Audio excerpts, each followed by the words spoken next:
Welcome back to the show. Now on the line from LA is model Sailor Brinkley-Cook and professional dancer Val. Hey guys. Hey. Hi. I'm a model too. Yes, Val, you're a model too, just as handsome for sure. I want to know, how are you two holding up after that shocking elimination last night? I mean, you received the highest score of the season with 27 out of 30. It was definitely shocking. You put it in the right words. It was sort of heartbreaking, you know. I started crying really hard because I loved doing this. I loved being on the show. I loved pushing my comfort zones and getting out there and being able to spread some joy and dance every week. So I'm really sad that part is over. But you know, everything happens for a reason, and I'm happy that I got to experience it. A lot of fans like me were shocked that you guys got eliminated, as I said, because contestants like Sean Spicer have scored lower and have remained in the competition. Does that frustrate you guys? No, it doesn't. We don't, you know, we're not really in competition with other contestants. We're in competition with, you know, the capacity of which we could push our talent, push our fears. She has never done anything like this before. She's the only contestant that didn't even sign up for the show. Yeah. You know, her mother was the one, Christie was the one that signed up for the season 28, and due to an unfortunate circumstance, she got hurt, and Sailor saved the day, you know. And so 6 weeks later, we have an entire kind of library of awesome visuals and awesome dances that we could be so proud of. We did that together. We built that together, you know. We could really grow from that, and that's what we're focused on. That's why we're sad, is that we are, you know, we don't get a chance to create those pictures anymore on the show, but we can, you know, we could create these pictures outside of the show. Yeah, I'm definitely gonna keep trying to dance with him at the studio. Well, I have to say, I'm a huge fan of yours, and watching every single week, it was so impressive to see how much you improved week after week. Let's go back to when you were on that high. That jive last night was so expressive and fun. Len even called the routine full of taste and flavor. What was that performance like for you? That was my favorite one, honestly. I mean, every single performance that we've done has had a very special place in my heart for so many reasons. I've really, Val has brought amazing choreography, amazing creative direction. Everyone on the team made it so great. And I was really proud of all of them, because every single performance, I was so scared, and I still did it, which was awesome. Last night, I loved the jive. I loved it from the beginning. The second he showed me the choreography, I was like, this is the dance. This is going to be so much fun. So unfortunate ending, but amazing experience. And I loved last night's performance. I thought it was hilarious. We really brought our characters into play, and I had a really good time. You really are so inspirational in facing your fears and owning that. But to prepare for this routine, I love that Val had you practice in public in the middle of Hollywood. Do you think that improved your comfort level on stage? Definitely. Yeah. Yeah. And, you know, now we have somewhere to go, you know. We've got our audience at Hollywood and Highland. Yeah, exactly. Live from Hollywood and Highland, it's Sailor and Val. I love it. Val, would you ever make someone do something like this again, you think? Well, it didn't really pay off, so probably not. but it was a great learning experience, you know. You grow from everything. Yeah.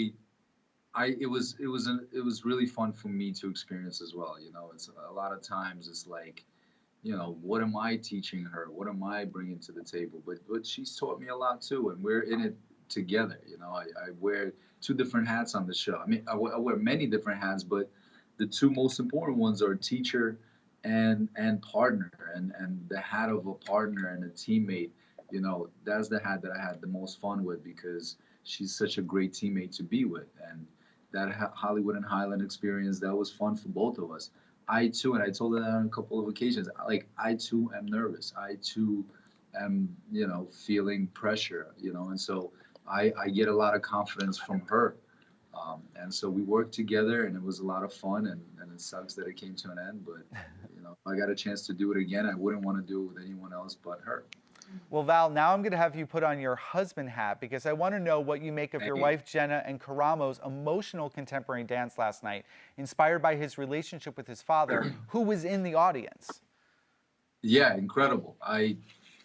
Yeah, it's so funny. We have like a family text before the show. Our parents text both of us, and wish us luck. And I just said to her mom on text like before the show, you're gonna tune in and watch your daughter steal the show tonight, because I really felt like Karamo and Jenna's performance last night was the best performance of the night, and hopefully, we'll start to position them as kind of like that dark horse that comes out at the end and potentially wins the show. I think Karamo has all the potential to win the show, and he's in the hands of an elite choreographer, an elite dancer, and an incredible teacher. And so, yeah, I thought it was really special. I thought it wasn't just an emotional narrative.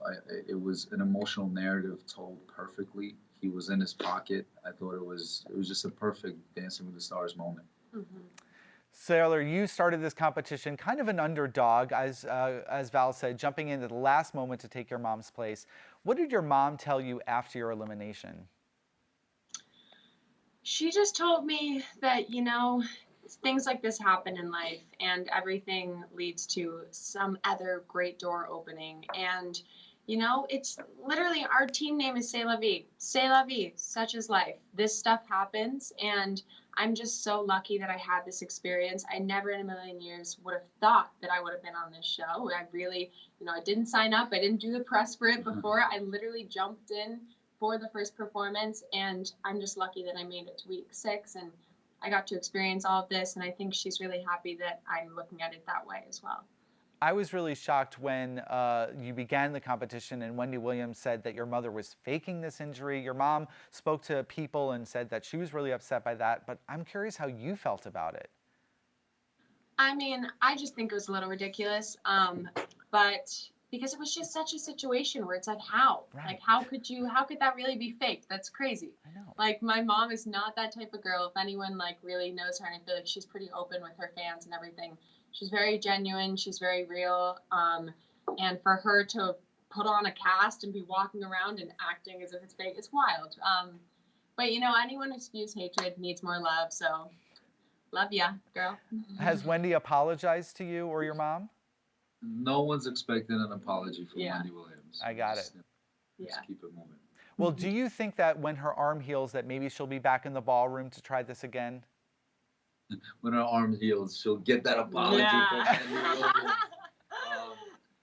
Yeah, hopefully. It's funny, when it happened, 30 seconds into her literally shattering her arm, she asked, can I do this next season? So she was having a blast, and it's funny now we're talking about Sailor's exit, but let's not forget how it all began, and let's not forget Christie's exit. Right? Yeah. That exit was fairly traumatic as well. So, I'm proud of the Brinkley clan in general. These women are incredibly strong. They're graceful at the same time, and they know how to deal with defeat beautifully. Like mother, like daughter in that respect, and so it's not just beauty on the outside, it's really like a peace, harmony, and strength on the inside.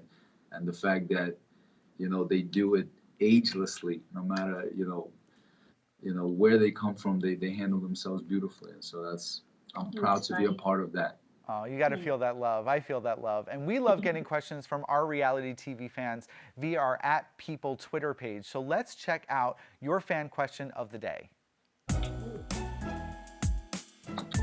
So @Casey Nia wants to know, what were some of the biggest challenges you had to overcome? Extensive sweating. My biggest challenges, I feel like, was doing everything, all of it. Honestly, for me, it was a massive challenge. It was something I've never done before. I've never performed. I had nothing to reference in terms of getting up there on a stage and dancing or speaking or anything. I've never done anything like that. So every Monday, it was a massive challenge for me to sort of suppress that fear and get up there and do it. And then also just experiencing this whole experience. It was new for me, so that was challenging. But all of it was such a positive outlook. No, a positive outcome. Yeah, That's outcome. it. That's the word. Well, finally, as a super fan of the show, I have to know if you guys would have made it to another week, what would your dance have been? Is there a style you were hoping to do that you never got the chance to? I was so excited for contemporary. That was what I was so hyped for. I love being barefoot, so the thought of dancing barefoot was very exciting to me, and also doing an emotional performance was something I really wanted to get to. We were looking forward to contemporary to Hot Girl Summer, and I really Hot girl summer. I feel like we could still do it though. I don't know. Yeah, I will think definitely we watch. should. We should. Exclusively. I'm obsessed. Thank you guys so much for being part of today's show. I really loved watching your journey on Dancing with the Stars. Thank you. Thank you. Thanks so much. And guys, don't forget to catch Dancing with the Stars live every Monday night at 8 p.m. Eastern on ABC.